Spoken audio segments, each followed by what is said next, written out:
last organization technique I want to share with you is for the person who just doesn't like Google Drive. And you know what? If you're one of those people, I cannot blame you. I use Google Drive pretty proficiently, but I've also done this other organization technique to keep me out of Google Drive. One is to create a Google site.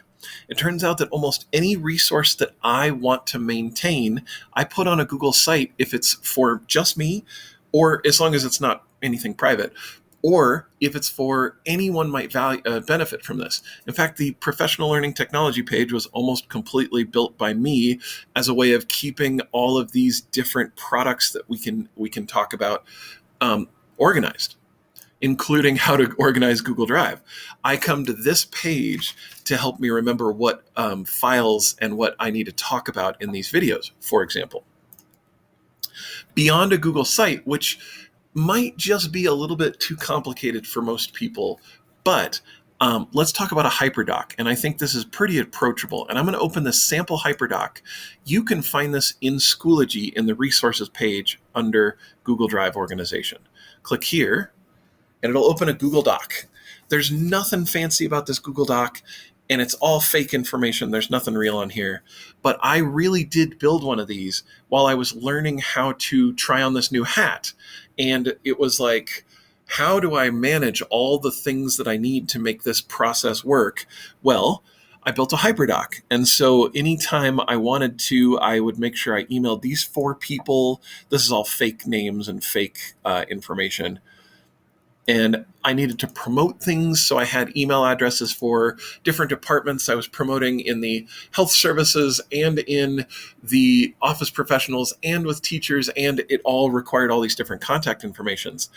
And then what I have down here is I'm just using the link option in Google Docs, and the link is just right here, and it inserts a hyperlink.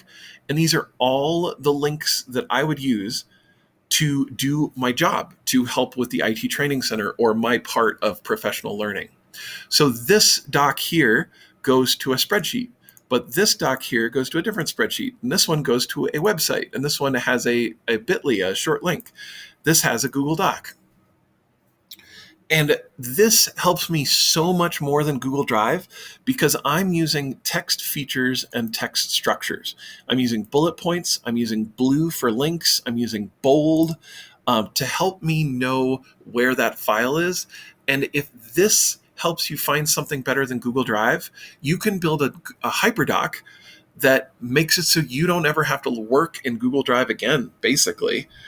And please take a look at this. I actually straight up, this is a real document I created for myself that said you need to do these things in this order for this cycle, while you're doing it, after you're doing it.